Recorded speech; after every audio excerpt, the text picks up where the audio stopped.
The low-maintenance person rarely announces who they are. You notice them in patterns. They're the one who never asks for favors, no matter how small.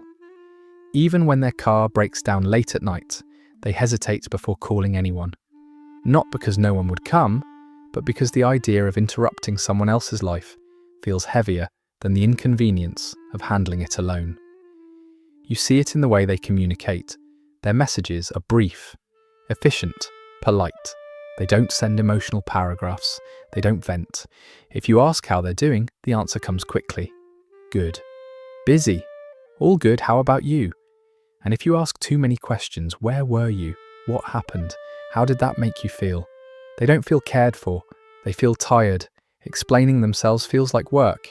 It's like a performance they don't have the energy to give. So they redirect. They minimize. They reassure you before you can worry. What's striking is how much society rewards this. We call them independent, emotionally stable, easy to love. But this persona isn't ease, it's discipline. Notice the micro behaviors. They apologize before stating a need. They add, "It's okay," even when it's not. They wait until they're alone to fall apart. This isn't natural self-sufficiency. It's a carefully maintained role. Because somewhere along the way, they learned that taking up less space made them easier to keep. Beneath the low-maintenance persona, there is a belief that quietly organizes everything. It sounds simple, but it's devastating. If I have needs, I am a problem. For people who live by this belief, needing something doesn't feel neutral. It feels like causing trouble, like creating inconvenience, like asking someone else to carry weight they didn't agree to hold. So relationships begin to feel transactional, whether they want them to or not. Every request carries an invisible price tag. Every emotional moment feels like a debt being created. If I ask for help, I owe you. If I show sadness, I'm responsible for your discomfort. If I need reassurance, I'm asking too much. This isn't entitlement. It's not manipulation. It's a trauma-adapted form of self-containment. At some point early on, they learned that their emotions were safest when handled privately, that self-reliance wasn't just admirable, it was necessary. So they adopt a quiet philosophy. Need less and you'll lose less. This is what psychologists sometimes describe as survival-based independence. Not the confidence of knowing you'll be supported, but the vigilance of assuming you won't be. To protect themselves from rejection, they practice something called preemptive isolation. They step back before anyone can step away. They remove the chance to be seen as demanding by erasing the demand altogether. Ironically, this belief isn't rooted in selfishness. It comes from consideration, distorted but sincere. They're trying not to be a burden, but in doing so, they carry the burden alone. No one is born believing they are a burden. A child doesn't hesitate before crying. They don't apologize for being hungry, scared, or overwhelmed. Needing care is instinctive, until something teaches them otherwise. For many people who grow into extreme self-reliance, the lesson began early. They were raised in homes where emotional needs had nowhere to land. Not always abusive homes, often just overwhelmed ones. Parents who were exhausted, emotionally immature, absent, depressed, or quietly drowning in their own unresolved pain. In those environments, a child bringing emotion into the room wasn't met with comfort. It was met with tension. "You're too sensitive. Stop making such a big deal out of nothing. I don't have time for this right now. Why are you always so difficult?" The message wasn't always shouted. Sometimes it was a sigh, a withdrawal, a look that said, "Not now, not you." And children are brilliant at adapting, so they became the easy one, the quiet one, the wise one who didn't add stress to an already fragile system. They learned to scan the room before speaking, to sense when a parent was too tired, too angry, or too distant to handle them. They learned that love was safest when earned through usefulness, or invisibility. This is how hyper-independence is born, not from confidence, but from restraint. Over time, they stopped reaching outward. Then they stopped reaching inward. Their needs didn't disappear.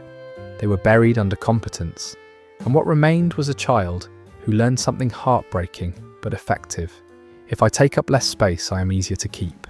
That belief may have kept them safe once, but carried into adulthood, it quietly asks them to live without being fully held. What truly keeps these patterns in place isn't independence, it's shame. Shame is different from guilt. Guilt says, I did something wrong. Shame says, there is something wrong with me. For people who learned early that their needs created tension, shame quietly wrapped itself around vulnerability.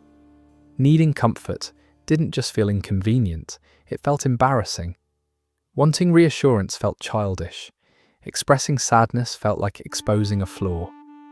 Over time, their nervous system learned a painful equation. Need equals danger. So the body adapted. They swallowed emotions before they reached the surface. They redirected attention outward. They learned to feel discomfort without naming it, and pride themselves on how little they required. This is why their independence feels so rigid. It isn't ease, it's containment. Shame doesn't announce itself loudly. It shows up as hesitation, as a pause before speaking, as the reflex to say, it's fine even when it isn't. Eventually, something deeper happens. They stop recognizing their needs at all. Not because the needs are gone, but because noticing them once led to rejection.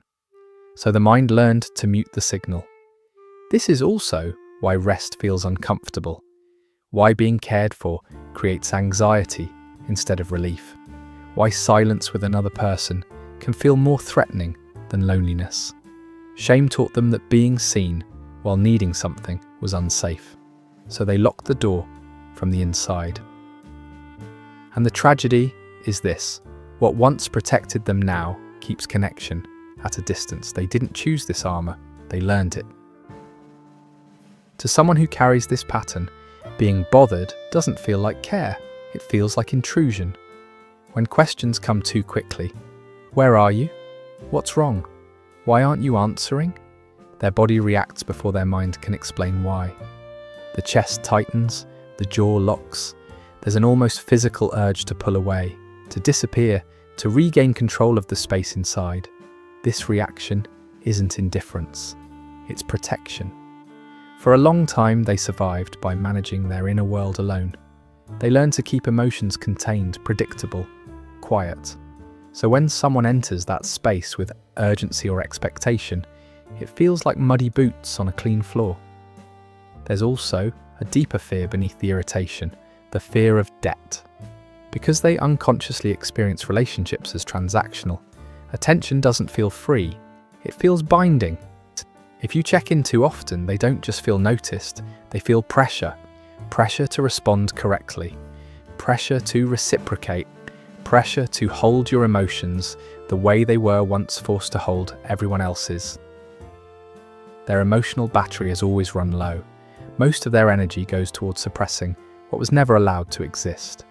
There isn't much left over, so when someone feels needy or emotionally demanding, it activates an old memory of overwhelmed caregivers, of responsibility they didn't choose, of being required to stay strong. They pull back not because they don't care, but because closeness once came with a cost. Distance is the only place their nervous system knows how to breathe. Here is the quiet contradiction at the center of this pattern. People who never want to be a burden are often the most emotionally perceptive people you'll ever meet. They listen deeply, they remember small details, they notice shifts in tone, pauses in conversation, the unspoken weight behind someone's words. This sensitivity wasn't accidental, it was trained. When you grow up needing to monitor the emotional climate around you, empathy becomes a survival skill. You learn to read others so precisely that you can adjust yourself before tension appears. You become the safe one, the reliable one, the person everyone leans on. And yet, this is the paradox.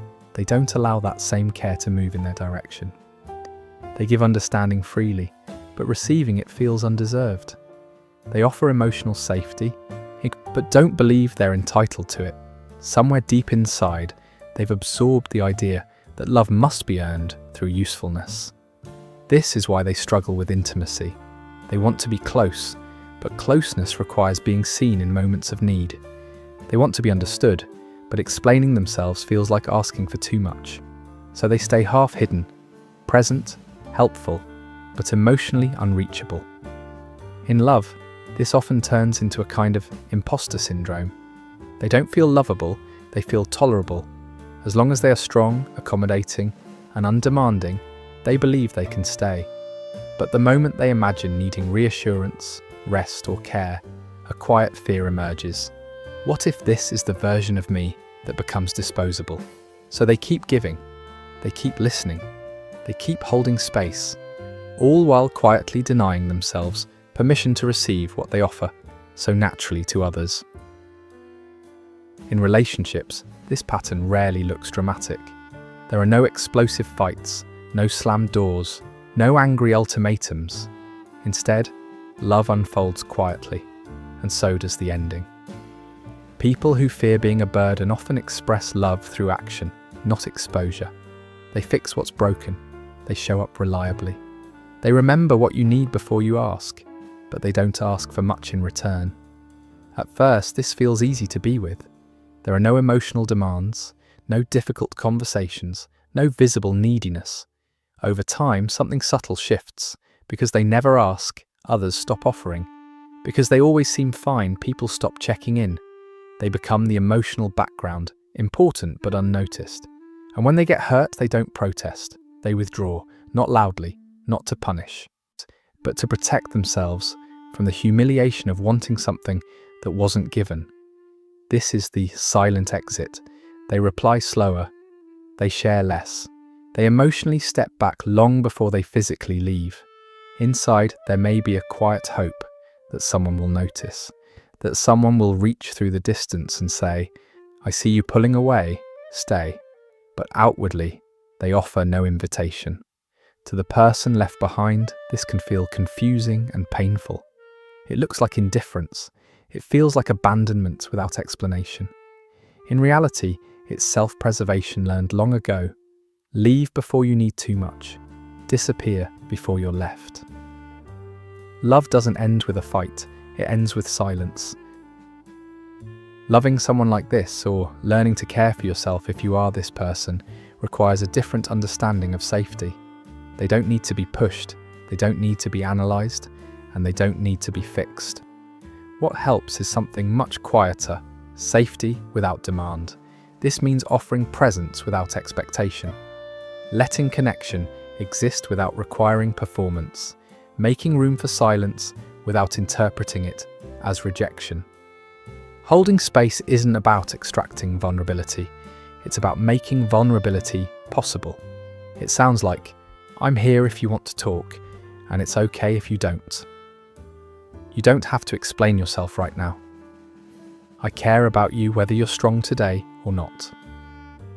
Consistency matters more than intensity. Grand emotional gestures can feel overwhelming, but small, predictable signals of care slowly retrain the nervous system. At the same time, safety doesn't mean disappearing yourself. Healthy connection still has boundaries. Holding space does not mean accepting emotional absence indefinitely. It means staying grounded, present, and honest, without pressure. For someone whose system learned that love came with conditions, this kind of steady presence is disarming. It challenges the belief that care must be earned. It shows them, over time, that needing something doesn't cause collapse. Safety isn't created by forcing closeness. It's created by allowing closeness to arrive at its own pace, and when it does, it's not fragile, it's real.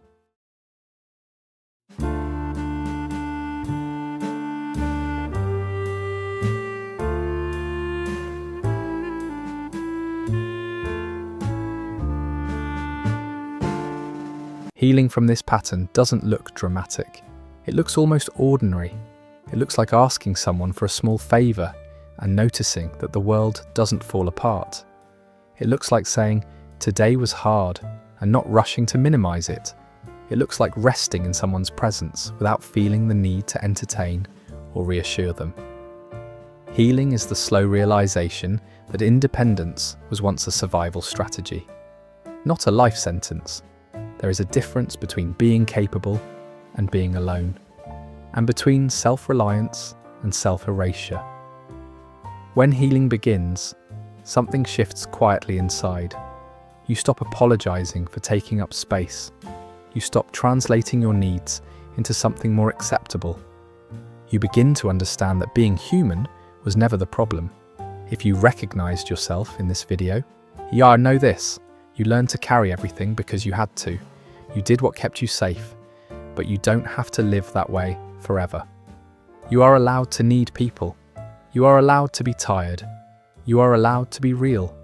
If this conversation resonated with you, consider subscribing to the channel. This space is for the quiet parts of the human experience, the ones we rarely talk about, but all carry.